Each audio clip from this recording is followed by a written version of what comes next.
Welcome to Envision More.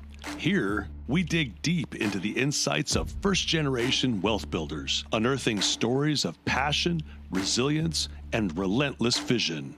Your host is Wayne Wagner Jr., founder of Visionary Wealth Management. So sit back and dig in. It's time to envision more.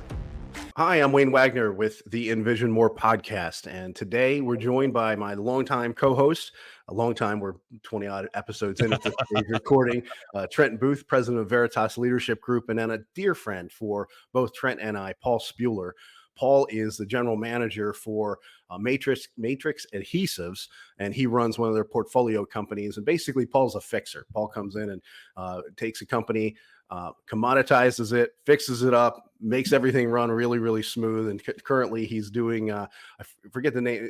Paul, you're going to have to give us the name of the company you're working at today, the company that you're developing into something that can be sold or merged or acquired or something. But you're doing amazing work over there with Matrix, and we're just excited to have you. Today, we're going to be talking about our boys. All three of us have raised and are raising young men. And so that's the topic today, is just what experiences have we had? How have we had to adapt and shift? And how are we trying to accelerate values and wealth through generations as we think about raising boys? And one day we're going to talk at the end here, talk about raising grandkids. So, which is not, it's closer than having kids for soon, us. though. So not yet. Boys are listening. No buns in the oven, please. So Let's say no prospects on the horizon. Let's keep it easy here. there you go. Good stuff. So Paul, thanks for joining us, brother. Oh, thank you. It's my pleasure to be here. Thank you. Good stuff. Why don't we do a little bit of round robin here? Trent, I'll put you on the hot seat to go first, but why don't you give us a little bit of background on family, the family you were raised in, like brothers and that kind of thing, and then the experience you've had where your kids are today. Yeah, I'm the oldest of four boys, and it was the Booth boys. We were like a pack growing up, and we're four boys within 4 years. I'm 16 months older than my next, 12 months between them, and then 15 between them. And then They figured out how this was happening. And I don't care how good those boys are. Four boys, man, it's a handful. It's a lot. And we were good. We were relatively compliant. I mean, we'd wreck stuff because, boys. Also, growing up like that, there's great camaraderie. We were never without a best buddy or, somebody that kind of had your back, was always nearby. Growing up, I wasn't the sporto though. I wasn't the athlete. I was the intellect. I was good in school, but I wasn't as good in baseball or I didn't even play football. I just didn't have that frame. And so from that perspective, I was always trying to compete to get attention by being the oldest and by getting the grades. That was kind of more my upbringing there. And blessed to have then one son around the two girls. Oldest and youngest in our family is girls, and being a girl dad's been amazing. That'll be probably another episode at some point. Yep. But today we're focusing on the boys, and our son Jake managed to find himself a couple of great friends at a church that we moved to about now 12 years ago, and both Luke Spuler and Bryce Wagner. Yeah, absolutely. So one quick question before we move to Paul on that. Four boys, you're the oldest. Which one of your younger brothers was the one who was dependent on Trent to show up to get him out of a jam? At one point or another, all three of them, and it was like, you're gonna be in trouble when my brother finds out about this. I wasn't big, but if I go down 2 grades, I was a monster, so that worked out pretty great when we needed him. Yeah, at some point or another, and actually now at some point, I think I was like 16. I was like, oh, my next one down, this guy can now take me. So it's time to be more intellectual and smart about my teasing. I grew up in a church where the pastor had 5 sons, and the fourth one in line, the second youngest, was an antagonist of mine, and he would taunt me, and then we'd get in a scrape, and inevitably one of the other 3 older brothers would show up, and I was running for the hills. So yeah. It's always a bigger fish. That's the problem, right? That's it. Absolutely. Paul, how about you? Yeah, so I'm the oldest of 3. I have a younger brother and then a younger sister. And then as far as my immediate family here with my wife and kids, I've been married coming up on 32 years this May to my beautiful wife, Kimberly. And we have a 23-year-old son, Zach, and we have a 20-year-old son, Luke. And as Trent mentioned, Luke is his best friends are Trent and Wayne's boys. So it's a wonderful, wonderful partnership there those guys have. It's great to see them together. They're so cool. Yeah. They are so much cooler than we were, aren't they? They are It's so not close. and so handsome. Did our job, boys. Yeah. Now there's I think two of these boys are at least they're not married off yet, but they're kind of off the market if you ask them. Yep. So I think Jake's still on the market though, right? So Absolutely a free agent right now, and celebrating the fact that he's single. It's actually kind of funny. good for him. Yeah. Good for him. Yep. Good stuff. Well, why don't we dig in a little bit here? We raising boys into men today. Why don't we start with some of the challenges we've had? Have there been situations or circumstances that we needed to, we got into with our kids, or our boys showed up maybe differently than we thought they would, and that maybe we had to think about, all right, well, how would my dad have handled this? Was that good or bad? I think Trent, you asked the question, how would the best version of myself react right now? Right. Yeah. So, Well, when you got your son, I mean, there's probably nobody that can quicker cut through all the the armor that I have than that son, right? It used to be my brothers, and now it's that son. He can find if there is an opening in the armor, he can find it. And so yeah, growing up, when he starts to kind of feel his own strength and he starts testing out, what he can do and pushing back a little bit, that was tricky for a season there. So I'm grateful that it didn't go too far. And again, you don't want to crush his soul and remove that strength, but yeah. my wife grew up with no sons around, so she Mm, had no context really for raising boys other than what she's reading. When she sees us clash, she thinks it's the end of the world. When mm, she sees us kind of locking horns like two rams will, right?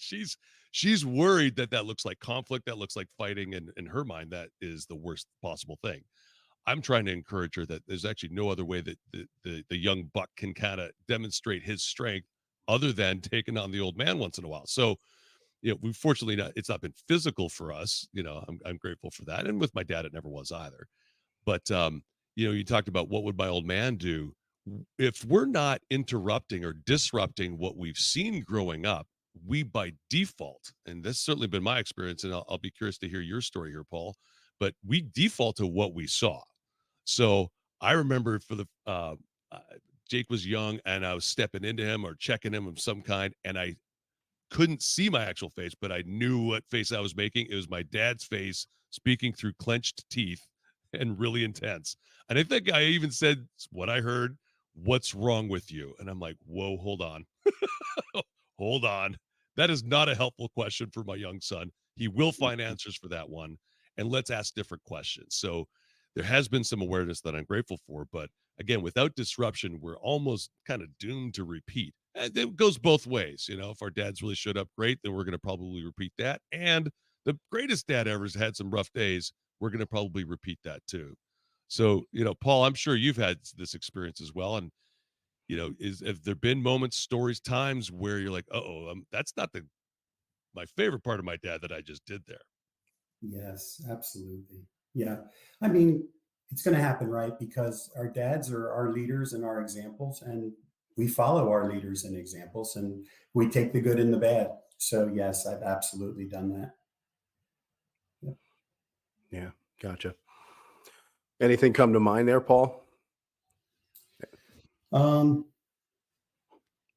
Well, I've definitely been too short. I've definitely not listened all the way. I've reacted sooner. But what I found is when I listen, it's like, oh, wow, this is a legitimate issue, and I really need to help the boys through this. Yeah. So that's probably been a huge one for me. Yeah. And the crazy part about that is at work, that's what I do. I like to listen to people and hear them out, but yet I wasn't doing it with my own voice. And it's like, what Yeah. is wrong with me? Yeah. Well, and there you are asking yourself that question: what's wrong with you? What's wrong with me? Right. So we ask ourselves the same questions that we ask our boys, and it consciously clicks that, hey, this isn't healthy for our son to hear dad asking that "what's wrong with you" question, and yet Dad, when he goes back to the bathroom and looks in the mirror, it's what's wrong with you? And it's, oh Yeah. man. So Yep. excuse me. I know on my side, Bryce and I try to be so intentional in so many areas, and yet I found myself being the kind of like the photographic negative of my dad. Whereas one area specifically, my dad was never a guy who carried a lot of influence in his spheres, and so I sought out, I set out to be someone who could carry influence. I wanted to learn what, how to develop influence, how to carry weight when somebody, I think it was the old EF Hutton commercials. When EF Hutton talks, people listen. Like I wanted to be EF Hutton. Um, and so my we wouldn't necessarily give my dad the respect that he was probably due in the house, and then he would get mad because he's like, I get disrespected everywhere else in my life. You're my kid, doggone it, you're going to respect me. And so my son hit middle school, Bryce hit middle school, and I was coming home and I was having conflict with him when he was disrespecting me. And it was, essentially I was walking in with I've earned respect in every sphere in which I operate. And then I walk in here and you treat me like something you stepped in back out in the yard. And, that's not fair. That's not just, you're my kid. I'll control you. I deserve, that kind of thing. And it was twofold for me. One was really, I'm just repeating exactly what my dad did in those moments. Number two, Bryce and I went to a counselor when he was at that age, when he was in middle school, and the counselor said, "So this was this was a new one for me." He was like, "Wayne, a you have an emotional remote control, a remote control that controls your emotions, and somebody can push your buttons in a good way. Your wife can push your buttons in a good way, and things are great." And she can push the buttons in a different way, and it's a bad night. So when you walk into the house and you consciously give a 12-year-old your emotional remote control with full autonomy to push your buttons, and you're going to respond exactly how those buttons tell you to respond, to think that a 12-year-old isn't just sometimes just for sport, just for like pulling the legs off an ant. Like, watch what I can make dad do when I hit this button. All I got to do is give a little disrespect and watch his head just comes right off his shoulders and spins around like something out of, Poltergeist or something. And, and to think that our boys are not going to do that, not provoke that. Um, and, Trent, to your point, we're repeating in those moments, whether they know it or not, they are studying us, right? They're studying us. Say, in this moment, when I have a son, how am I supposed to respond? Oh, that's how I'm supposed to respond. It's subconscious, but we're imprinting things on them, right? So Yeah, so It's true. it's been a fascinating time to be alive because there's never been more conversation around men getting in touch with their feelings, men getting in touch with what's going on, what's happening, and we've never had a better opportunity to disrupt that, right? To take what was great from what we saw, and even in sometimes some broken or not great examples with dads, we've still been able to glean something that we can carry forward and carry some legacy with, but also just make sure that our kids have a very different experience than what we had, if that makes sense. So, like, yeah. for example, I remember at some point with my dad, I was turning 21, and I was about to move away from the city that I grew up in, and he was about to move away too. And we weren't calling or talking or getting together, and I was holding him accountable to that. I was a little butthurt that my dad wasn't calling me, and he shared with me. He called me out. He's like, "Trent, you have a phone." In other words, like, you could also initiate. And that Mhm. moment tore it for me. I'm like, you know what? I don't care if I initiate every time. I want time with my dad. Apparently, it's easy to have. Apparently, it's also real easy not to have. And I Mhm. got to the end of that 100 days. I was like, I regret not getting time with him. We're going to get together every week that we live in the same city because it's going to be real hard after that to get together. I have to fly across the country. Vancouver to Montreal is Seattle to New York, right? So Mhm. let's get together while we can. And we started meeting at a drive-in on Friday afternoons and getting just burgers, Peter's Drive-In, and get a couple burgers and just shoot the breeze. For even if it was 30 minutes, it was time with my old man, which was just glorious. We've parlayed that now into talking for, I'm going to say, a better part of 30 years. Every Friday, whatever time I leave work, I give my old man a call. and we connect. And what's fascinating is that this is a guy that when we started doing this, didn't talk on the phone, didn't have really, I would say, robust relationships where he's connecting with people, but he'd pick up my call. And over time, he started calling if I didn't call him. Huh. I started saying things to him like, I love you. Now I knew I was loved growing up. I just didn't hear it. You know what? He didn't hear it either. So he'd kind of carried that forward. And I started saying to him, I love you, Dad. And at first I think he might have said ditto or yeah, that's great. Or me too. One of those awkward, like, what do I now do with this? Throwback.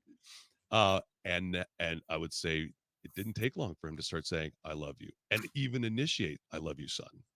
And so I would say this is an example of being able to kind of rehab as the son and make that relationship a little bit better. So, Paul, we'll volley over to you. Let's talk a little bit about, taking some of the best from your dad. What would be some of your dad's superpowers that you've been able to parlay and maybe bring even a fraction of to your boys?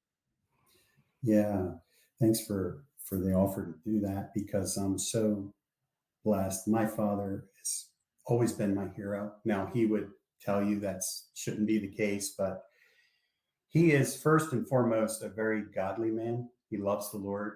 He's always loved my mother impeccably, really. He's been such a great example of that, and the way he's loved us children. Now, he'd tell you that he made a lot of mistakes, and he worked a lot when we were growing up. And so our family benefited from that monetarily, but we missed him at like school events and sporting games and everything. But I'll tell you, he's apologized profusely for those type of things over and over, and even with tears in his eyes sometimes. So he's just been such a good example to me of humility. And also just a couple other things, you might not think about with your dad, but he's always been so loving to other people. It's easy to love your family, but I've seen him in ministry and in the workplace, and he's been so loving to strangers and other people. And it's been such a great example to me. Mm. And just some other things that he's done, like he's a very disciplined man. So he's retired now, and he still gets up around 4:30 every morning. He walks, spends time with the Lord. So he gets his exercise in. He makes sure the Lord is prioritized. Mm. It's just such a great example, and it's a consistent example. And I'm really grateful for that. So. Yeah, I'm hearing things like discipline. I'm hearing things like being others focused or just altruistic, if you will, like sold out to supporting and loving others, and work ethic. Certainly, I think we could affirm all of these things: humility, but also grit. When you're working that hard and laying out to support that many people, that's not easy. And it sounds like Yeah. he's also doing that when it's hard. Yeah, not easy. And hey, who wasn't, working a lot in the 80s, right? All the parents worked many, many hours in the 80s and missed sporting events and whatnot. I think it got a little different in our generation. And, the granddad thing you're talking about, Wayne, I'm hoping to be at every sporting event and Yeah. every school Right. activity. Yeah. I think one time you and I were talking about your dad, Paul, and you said that he was the epitome of servant leadership far before anybody was writing about servant leadership. And so Yes. almost to the point where you started reading some of the more modern books on leadership that emphasize servanthood, and you were like, my dad's been doing this his whole life. And so, Yeah, it's so true. And I've actually had people tell me that yeah. as well. So it's wonderful. Thank you. And to hear, frankly, how you vet out and how you go to work every day. I hear you talking about genuine care for the people that you're working with and people who are working for you. Your care for not just you. You mentioned to me that at one point that one of the real advantages of the role that you're in now is that you get to touch every part of the organization. And so, when you walk in and like the bathrooms are, to take over the organization and the bathrooms are filthy, you can say, all right, new company, new culture, code, bathrooms stay clean, because people who have good bathrooms to go to, clean bathrooms to go to, are going to show up a little happier to work when it's time to go to work. And the facility, the property, the building, so you're not just working on the business itself, you're working on everything and making it a cultural environment where your staff can thrive. And that's really, that's really an act of a service to them. So, oh, thank you for saying that, Wayne. Really, I have this philosophy of win-win-win, right? The customer has to win. They're paying our paycheck. The company has to win. We have to be profitable, but the people have to win too. They're doing all the hard work, and they come every day and we just want to make it like their second home so that they want to come. And, Yeah. by God's grace, it keeps turnover extremely low and you have a happy workforce. It's a joy to go to work, even though there's struggles and pain every day. We're a family, we get through it together. So thank you for sharing that. Yeah. Good stuff. So, Wayne, we got to close the loop here for Wayne Wagner Sr. Something that you would say, hey, I've identified this from dad. And as much as, I think we're aware of some of the misses that we've all got. Hey, Yeah. there's some Yeah. great things that Wayne Wagner Sr. has brought to the table that you've carried on. Yeah, and I would say that I would point out two things. One, my dad was a first generation college graduate. In fact, I think he's the only one of his generation anywhere in his family that graduated Mm. college. And he came from he lost his dad at 16 years old. So he didn't. By the time he was our boy's age, Yeah. he hadn't had a dad for 4 years, which is I can't. I don't know how I had gotten through that season without a Mm, dad in my life. Um, Mom was important, but dads are crucial. And so, he was first. So he set the bar there. He set the bar in terms of um, church life, spiritual life. I had a drug problem when I was a kid. I got drugged to church Sunday morning, Sunday night, Wednesday night, Friday night youth group. So it's so it was, but that was the standard. The standard that was set was you're going to be part of a community of faith, and that's where we're going to find accountability. That's why your most valuable friendships are going to be there. Um, so those kinds of things, and I still talk to young men today about I'll meet young guys who are saying I'm looking for a wife, well, where are you looking? Well, I'm going to the bars on Friday night and Saturday night and Sunday night. I'm like, yeah, well, why don't you find yourself at a church on Sunday morning? That's a better place to go trolling for a wife, because wife material shows up at church. Wife material doesn't necessarily show up every Saturday night at 11 o'clock.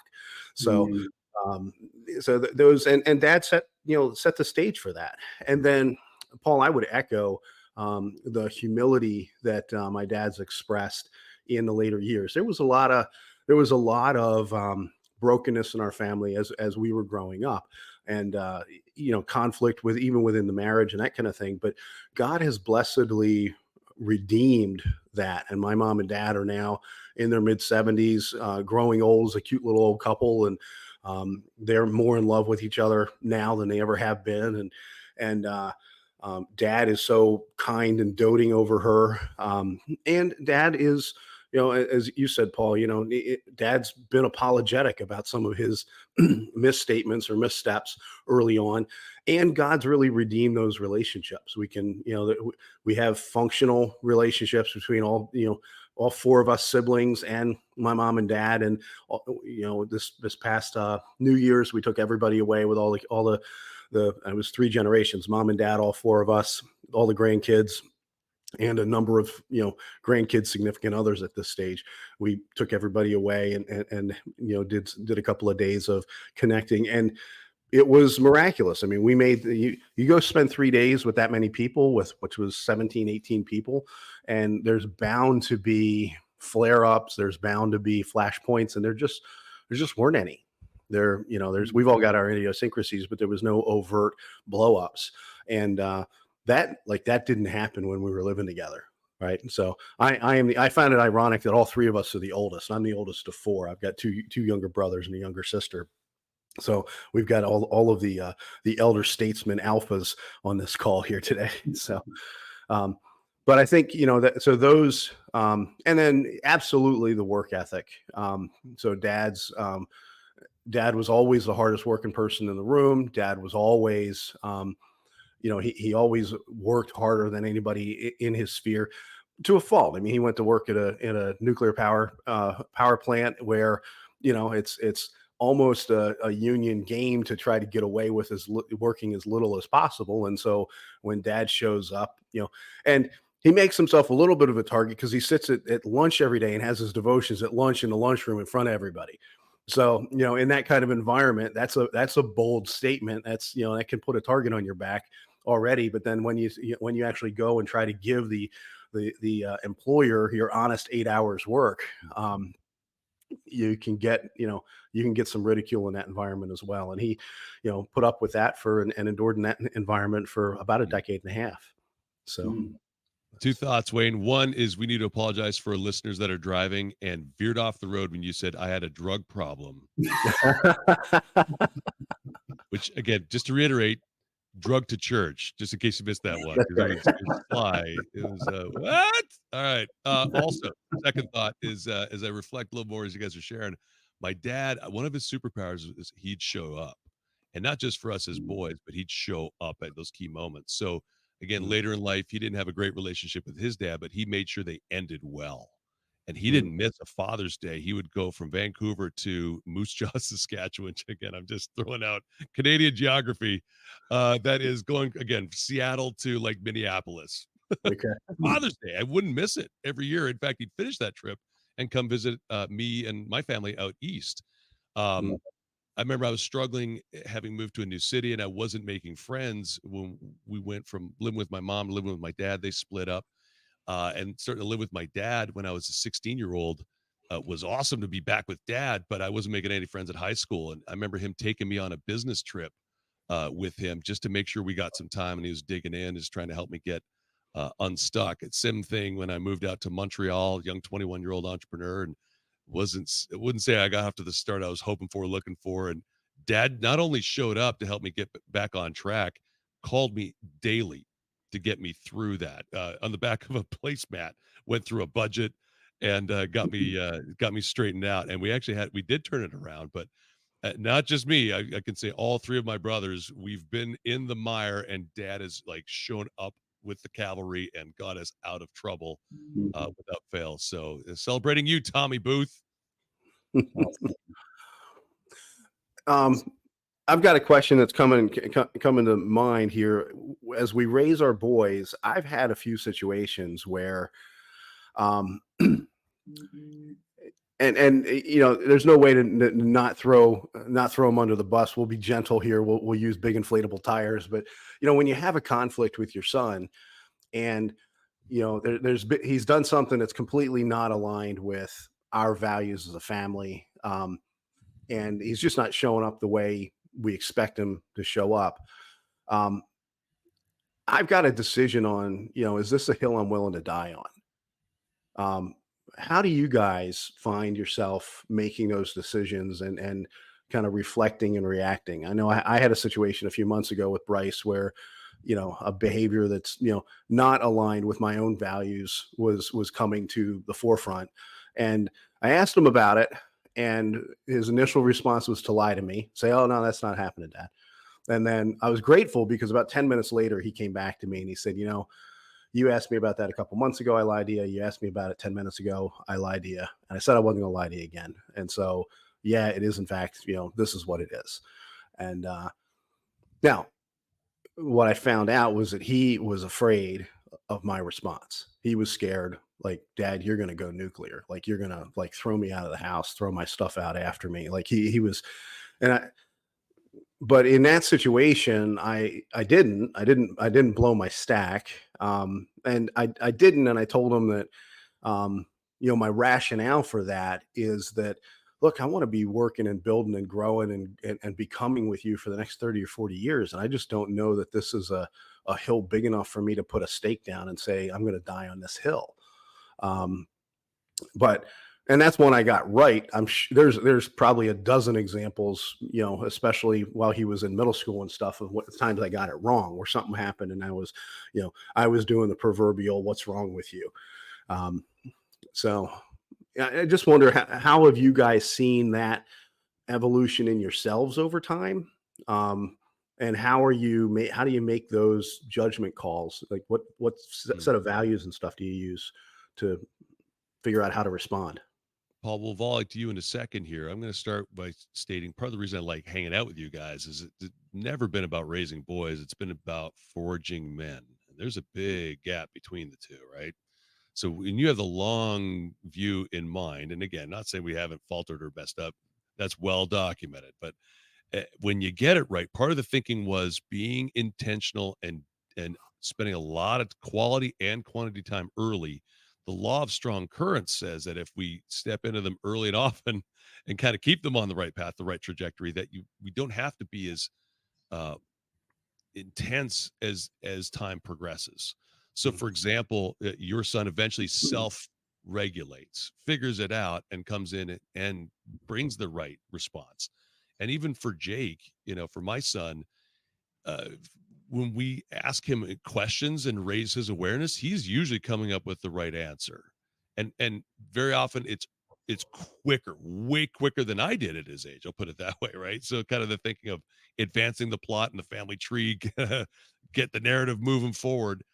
Jake, even yesterday, he bought Uber Eats as a celebration for him and Bryce, which is exciting, on my credit card.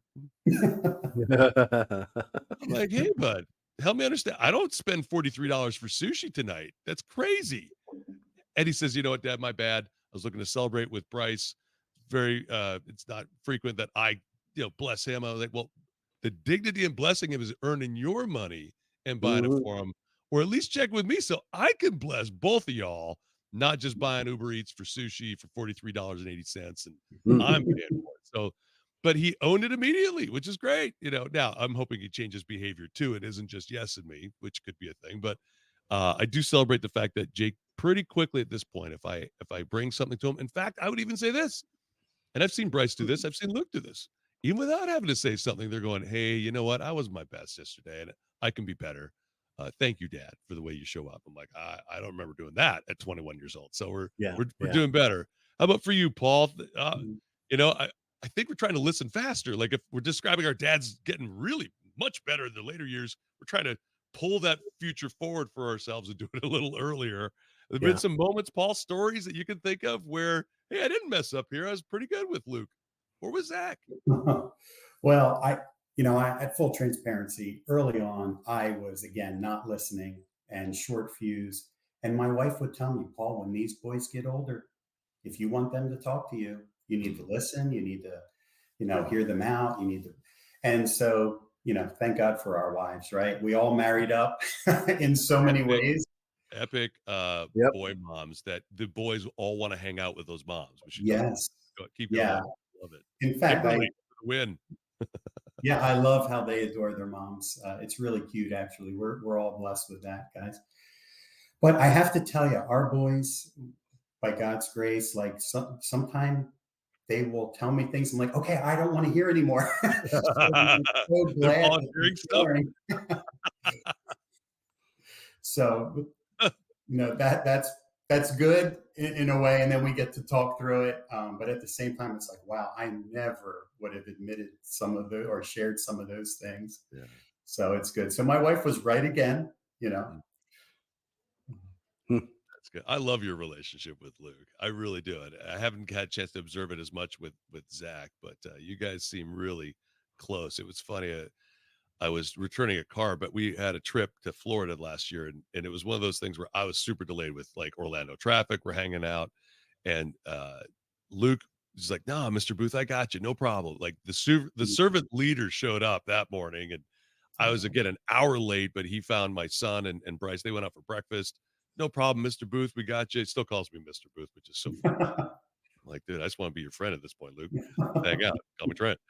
But no, what a sweet kid that would actually make that time, and not only that, but extend grace to make sure I felt good about it. Oh, It's a thank good you. one. Yeah. Good stuff. Good stuff. How about for you, Wayne? In case where you guys are, like, so you gave us one example there. Yeah. Is there another direction here? I know we've probably just got 15 minutes left here, so we probably need Yeah. to dive a little bit more into what has led to this for these guys. Like, how are we at a spot where we've got great kids that are wildly independent, much more I think than any of us were at their age, and making great choices, like Yeah. alone, not going off the deep end, not having sideways years where they're harming themselves and others. And again, I've got that on my resume, but these guys have all avoided that. Some thoughts here, Wayne, around how did we get here? We made some mistakes, but we've also had some wins. Yeah. I think a lot of prayer. I think that there's a when we can be intentional with our boys, but some of that intentionality has to be in us having a vision for them being in community where they can be fed, where they can be poured into by other people. Trent, you and I have talked about this a lot, that you can say something to my son and it will be gold. And I've said it to him 57 times. and it's been completely worthless all 57 times. But you said it, and Trent Booth said it, and now it's just gold, as though we're dripping from the very lips of God Himself. And so we I think we have those. We're going to have impact on our boys. We're going to have long-term impact. We've got to be careful about having flashpoints and that kind of thing. But I think that intentionally bringing other people, creating an environment where other men can pour into them and can speak into them. I know for Bryce, it's Josh and Justice Voles, and it's Trent Booth, and it's there's a couple of guys at the school that he graduated high school from, a couple of good friends that were in his class, and I had this is probably, I don't know, this is I think I'm past the age where I would actually have to pay off on this one, but one of my big things with Bryce was trying to have him protect himself from pornography. And that's something that, every young guy is exposed to, and that kind of stuff. And I had told him that, listen, if you have one job, if some guy shows you stuff you really shouldn't be looking at like that, you punch him in the face and I'll give you $1,000. And now I had to disclose that to the headmaster of the school I was enrolling him in 10th grade, and I got Mr. Wagner, we don't advocate for violence among our students. There was this pretty serious conversation. I said, look, so I've been intentional in those kinds of ways, trying to help Bryce create a mindset to protect himself. But he had that conversation with one buddy on his lacrosse team, and that one buddy went to battle for Bryce. So when they were in the locker room and guys were, looking at stuff on their phone, there were a couple of times where somebody went to show Bryce something on the phone, and his buddy jumped in and protected him. From assault, apparently. Yes. Protected. Yeah. So protected the kid from assault by Bryce. Now, here's what I'm really proud of. What I'm really proud of in that is that Bryce didn't work it out with that kid to say, look, you show me something, I'll punch you. I'll split the $1,000 with you. So which is probably where I would have been at Bryce's age. So let's figure out. And Dad, was this a one-time thing? Was this an every time thing? Because I think I could probably pull this off once a week. So every time I get off, making sure that the kids are hanging out with other good kids, other good influences. And I would say I've recognized this in all three of these guys, is that they are very particular about who they allow to influence them. Yeah. And I would say they've got a very curated group, and they're aware of some of the guys that might be on the fringe of that group that might lead us a direction that's not a direction that we necessarily want to go. And again, Jim Rohn used to talk about influence and how subtle influence can be. He said, if you're running in a race, you wouldn't let somebody shove you out of your lane, but you might let them nudge you a little bit. You might let them nudge you 1% off of your track, off of your line. And if that happens a mile down the road, you're way off, because you've got to watch that influence, because it's very subtle, but it definitely can take hold. So I would suggest that I'm celebrating the fact that all three boys are very particular about who they allow to influence them.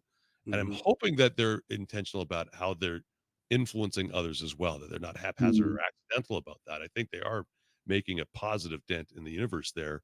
Yeah. And that said, is that they continue to parlay that going forward, being intentional with those relationships. You do become very much the amalgam of the 5 people that you hang out with. So they're very particular about who those 5 people are. And I do love the fact that their top 2 for both of them are your guys' kids. That's worked out well for Jake, for sure. How about for you, Paul? Can you think of a time here where you've connected with Luke and you've seen that he's making some good choices? You're like, boy, all that investment, and look at him here. Yeah, well, but I do want to talk a little bit more on what Wayne said. It takes a village, right? So the boys are so blessed to have each other. And then I'm not just saying this because you're on the phone, but you guys have been such a great influence on Luke, as well as your wives. So that's the start of it. And then, of course, it's the grandparents and the aunts and the uncles. But how about our church? We have an amazing youth ministry at our church where they want it to be parent-child, where they equip us to try to help. And it's just been, we've really, of course, our kids are not perfect. We don't want anyone out there to think we're saying that whatsoever, but we've been very blessed to have this circle of friends, and to have our church and how they've come around us and really taught us so many things. It's just been really amazing. I think about, again, going back to my dad, like there's a picture that my mom took of Zach. He was probably 4 or 5 years old with my dad in my dad's prayer closet. And they're both raising their hands, praying to the Lord. I mean, like, it is unbelievable stuff, right? So again, it takes a village. Mhm. So many people have influenced our boys' lives, and I just feel so grateful for that. God knows I've fallen so short, but the Lord's allowed all you folks to be there to help pick up the pieces. Yeah, you mentioned Catalyst is what we call it at our church, and what a great title here for it. But the DeFazio boys coming alongside our guys, Mhm. Andrew Calvledge, that Ah, would be one of the pastors there that is taking not just an interest in them when they were younger, but still pursuing these guys, getting coffee with them, texting, catching up, making sure that they're good and in a good spot. Um, Jake, as he's been at different classes over time, he's got one course right now that he's struggling a little bit with because his teacher isn't necessarily who he picked to teach him the Bible, and she's taken some pretty wild views in terms of what it is. So he's had a Mm. chance to engage with these good men, smarter men than me, with great questions on Bible to be able to figure out, all right, here's what I'm hearing. Help me sort this out. Not because the Bible told me so, but I can engage my brain and work through this and therefore have a stronger faith.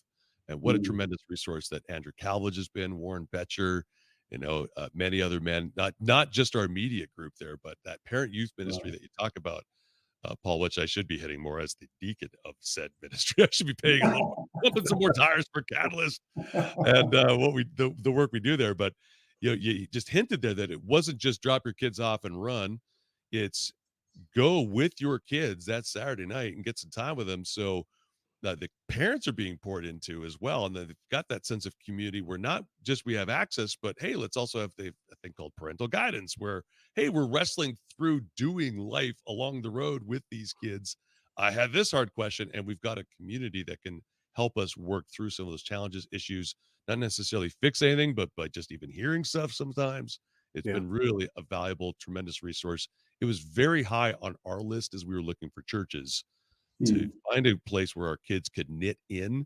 plug in, and be positively influenced there as well. And I know that was the same case for you and May, Wayne. I know that the two of you were really looking for a place where a Yeah. robust children's, or youth ministry was even more important Yeah. than Kids Quest, let's say.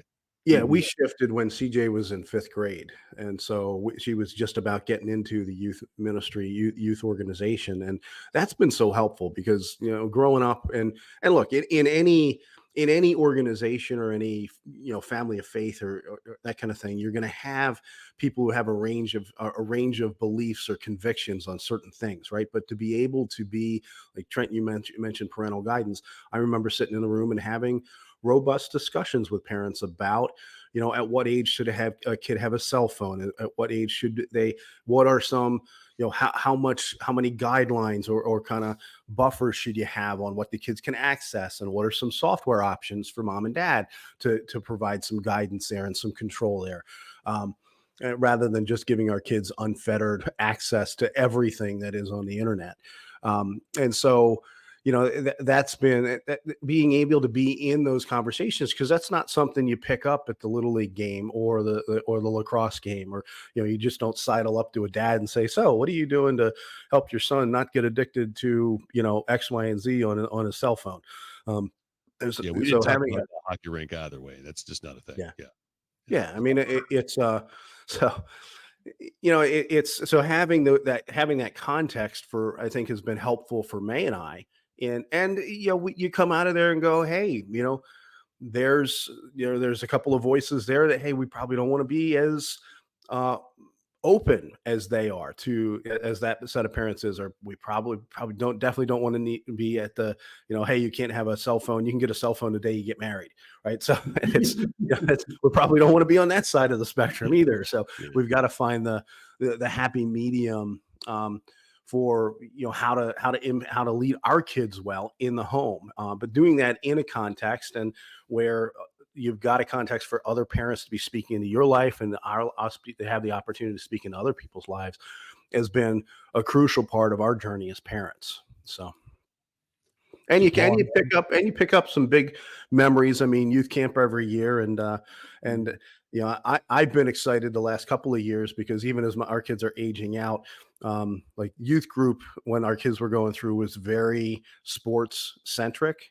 And youth camp in particular was kind of a jock centric environment. And I had kids, both my kids broke bones at youth camp trying to keep up with the jock image. So there's been a little bit of culture shift there now it's where shifting it a little more karaoke and dance parties and a little yeah, less, right. let's jump off of buildings. Yes. Yep. Paul, I'm hoping that this isn't our last conversation with you on Envision More, and I'm going to hand things back over to Wayne here just to kind of take us home. But I just want to celebrate how great it's been, kind of doing life with you and your family. And I'm going to actually volunteer my Envision More here for our boys. Is that this is a group of guys I'm hoping I'm friends with in 25 years, that I'm Mm, Yeah. still yeah. connected to Luke Spuler and Bryce Wagner and their families, and that they're speaking into my life and I continue to get to speak into theirs. So that would be my version of Envision More with this little tribe that we've got going here. But Wayne, I'll hand things over to you to take us home. Yeah, two questions here at the end today. One is we've been doing a lot of like going back in time. Let's talk about dad and how we've raised our boys and the present. So 10 years from now, we're probably all granddads. Yeah. Um, Yeah, it's I hope about so time. so. a Yeah. decade from Well, now, we're probably all granddads. So Mm. what kind of granddad do you want to be? And how do you expect or how do you hope to be able to show up as a granddad that's influential and impactful? hmm. Who's taking that one first? I I'll think give I'm it. going to volley to Go ahead. you, Go ahead, Paul. I'm Paul. going to defer. Okay. Well, really, again, to talk about my dad, I want to be there just like my mom and dad have been there for our grandkids. I mean, every time the grandkids walk into the room, they light up.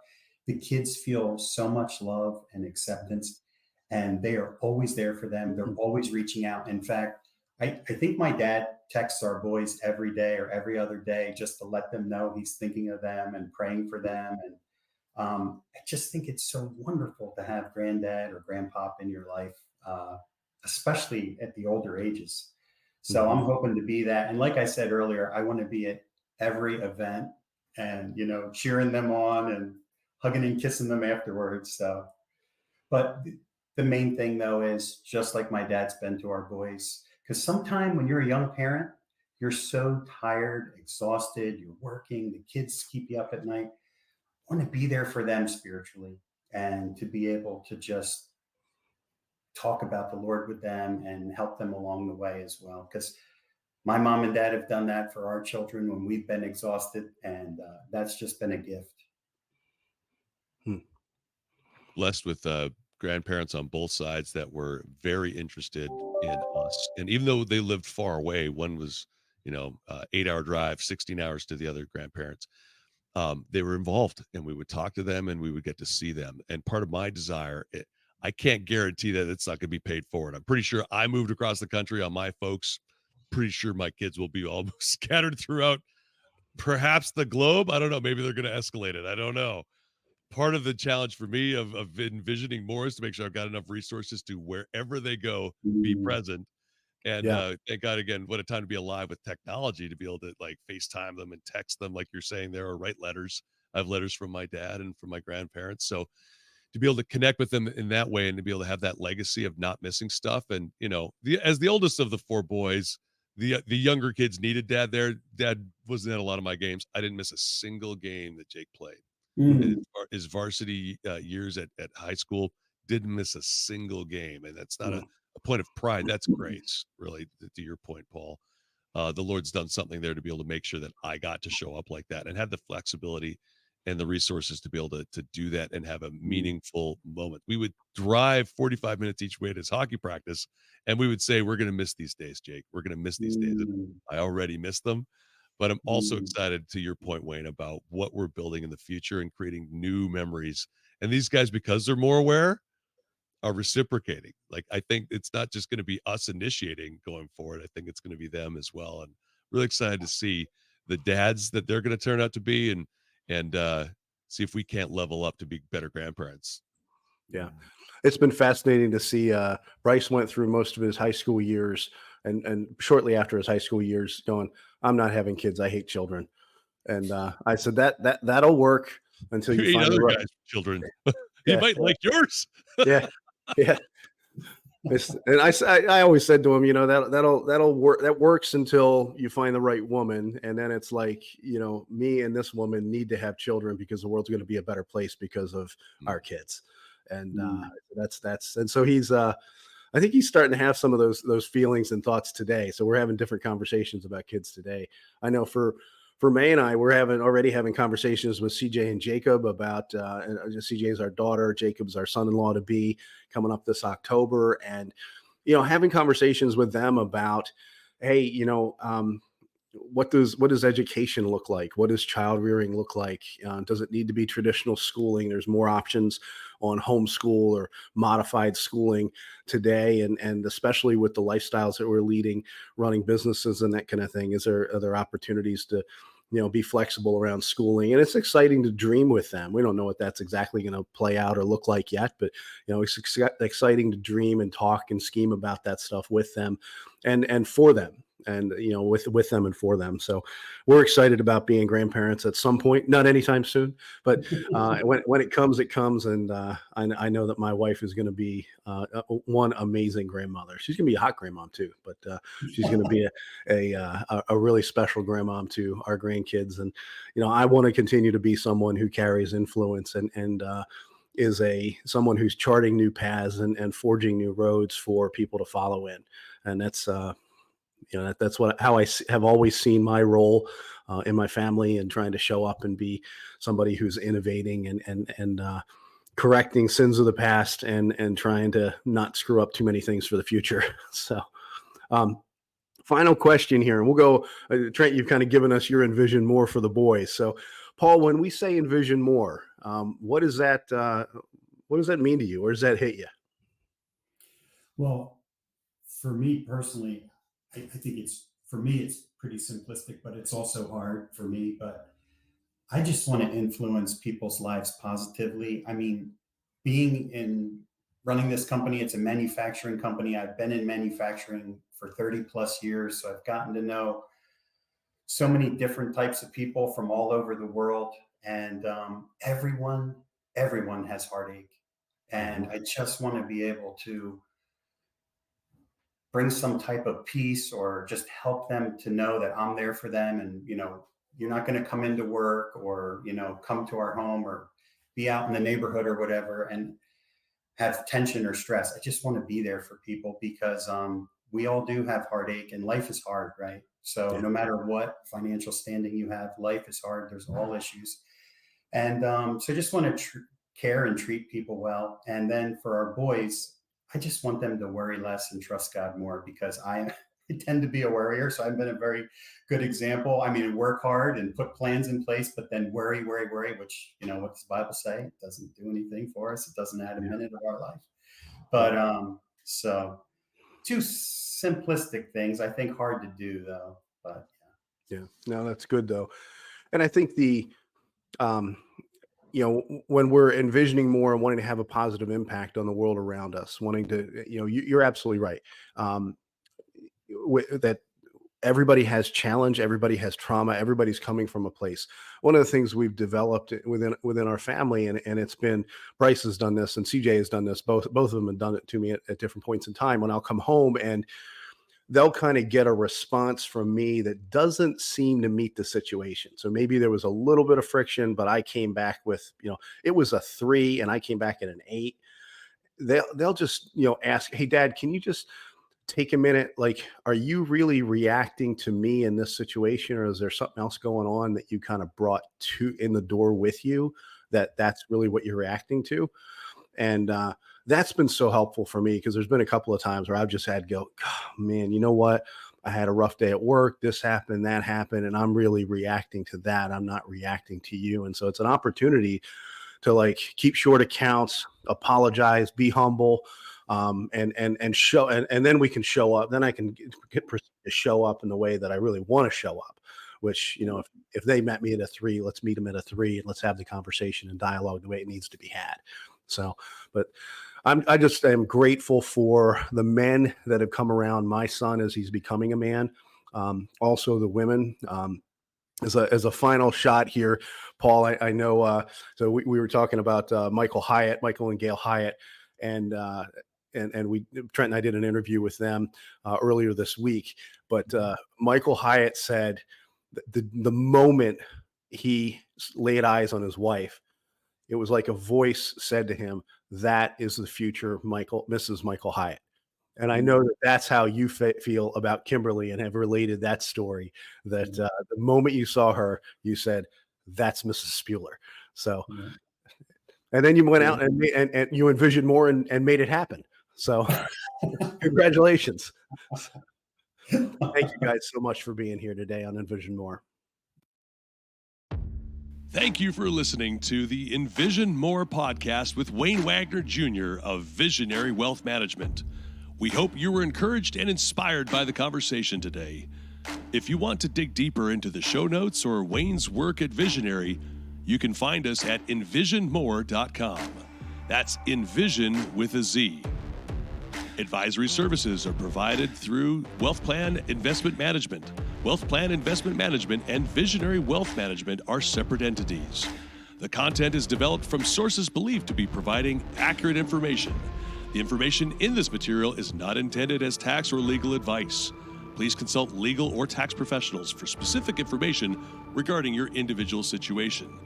The opinions and material provided are for general information and should not be considered a solicitation for the purchase or sale of any security. Thanks for listening.